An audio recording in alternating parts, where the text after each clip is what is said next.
All right, hi everyone. We're gonna look at how to make sure your board and your Vivi are set up correctly, and we're gonna learn how to connect to it, and we're also gonna learn if you want a document camera, how you can get to that feature also. So we're gonna start at the very beginning. So this cord is the power cord that I'm gonna plug into my actual board, and the power input is along this bottom area. Like you have to feel for it. It's on the bottom. So I'm gonna plug that in underneath, okay? Then I've got to plug this into the wall. On my board, it's lit up. Now, when it's off, it's going to be red, but when I turn it on, it's going to turn into a nice bright white light, okay? Now, the next thing that you're going to have is called a Vivi. It looks like this. It's a little blue box, and there. All right, so we're going to take a look at this Vivi. Now, here are some important inputs to know about. You may have a wireless Vivi. If your Vivi is wireless, then your Ethernet cable probably won't be connected, and you'll have little antennas on your Vivi. Now, we don't see antennas on this Vivi, so this one will actually have to probably be plugged in with an Ethernet cable. So it kind of looks like a big phone cord. So you make sure you plug that in, and then there's going to be an Ethernet drop on your wall. You're going to have to plug it in. Now, this little cord is called an HDMI cord. This is the cord that carries your sound and your video into your Vivi. So one end goes into the Vivi, the other end is going to go into your board.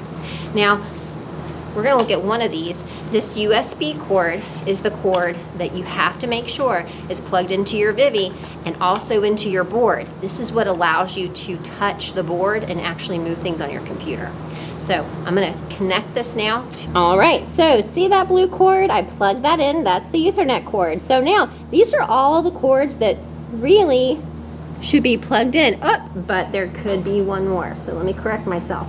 Notice this little circle over to the side next to the Ethernet cord. Your Vivi might need a power cord. Some of them don't. Some of them actually run right off of the Ethernet cord. So let's take a look and see if this one does. All right, this one actually, here's the way to know it. See how I have the green and red light? They're lit up.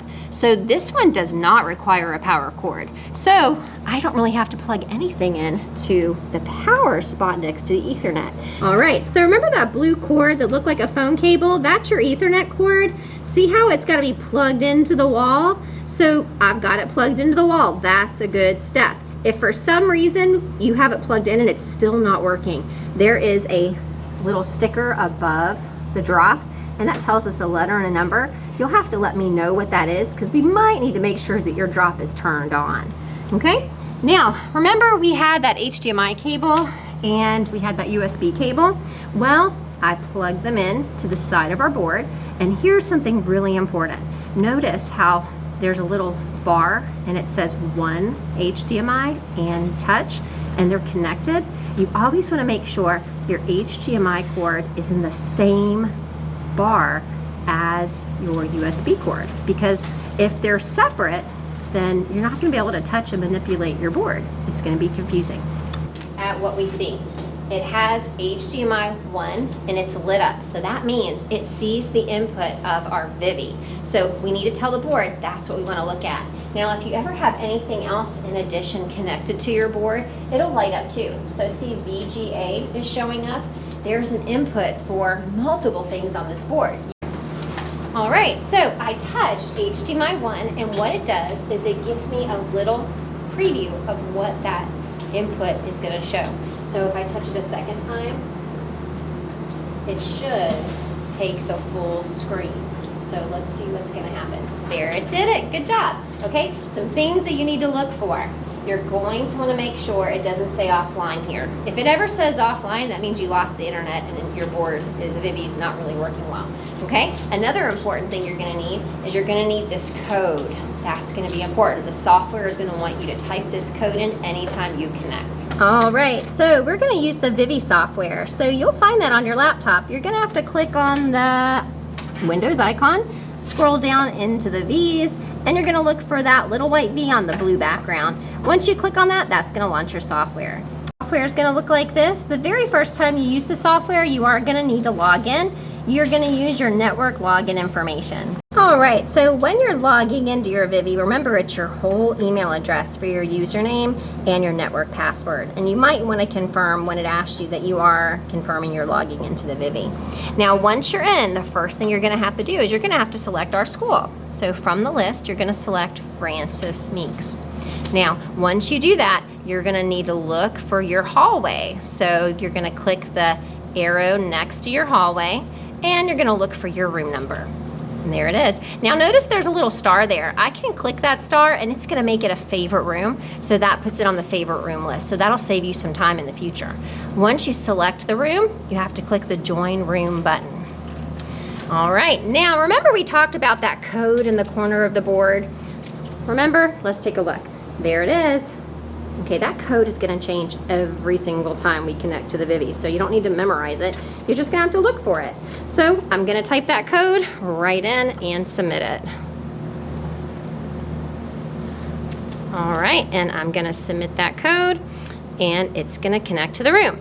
Now, there are so many options to this software. Some of them are really exciting. The one you're gonna find that you use the most is share your screen, because that's how you're gonna get others to see what's on your screen. My screen went black. You don't want that. That makes it really hard to function. So we've gotta fix that. The way we fix that is we are gonna need to click the F8 button on our keyboard. And when we do that, we get to pick what we want it to look at. So once you make your choice, we're gonna click share our screen, and let's see if it shows up. Okay, there it is.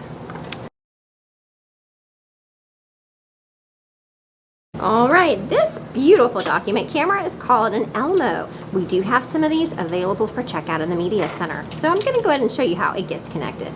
Now, the most important thing, of course, you always have to have power, right? So there's your power cord. That plugs in here. The other end goes into your wall or your power strip.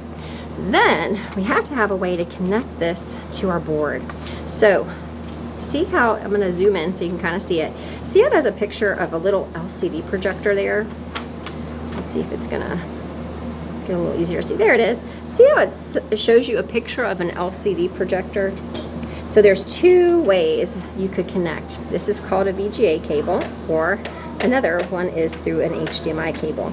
But you gotta connect one of them. So we've got a VGA cable here. And once it's connected to the Elmo, the next place we put it is into your board. All right, so the other end of the VGA cable goes back here. There it is, there's the VGA cable, it's screwed in right there. And that's how we're gonna get to our document camera. When you wanna turn it on, it will show a blue light around the power button. And then the next button you're gonna need to hit is the actual icon for the camera itself. So when those both are lit up blue, it should start to take an image out onto your screen. And there it is, it showed up. Awesome. Okay, now this is zoom in, zoom out. Whenever I turn this, it is gonna change the way my camera views the screen, so I'm gonna get it both in the picture. See how it's zooming out or zooming in? So that's how you do that on your camera right here at the end. On the board itself, let's say that you just finished sharing something using your camera and you want to go back to your computer screen. That's easy to do. You're going to press the home button. Okay, when you press the home button, it should allow you to select your other inputs. Let me press it again. There it goes. It just took it a second. And there it is. Remember, our Vivi is still HDMI 1. But we can always go back to that document camera, because there it is. There's the VGA options. See how they're the only ones that are lit up? So I'm gonna click HDMI 1, and it should bring me back to this preview of my Vivi screen. There it is. If I double tap, it's gonna take my whole screen. There it goes. There it is. Okay, and that's how we would show our laptop. Okay, just to repeat what we looked at, if you wanted to go back to your document camera, you could press the home button.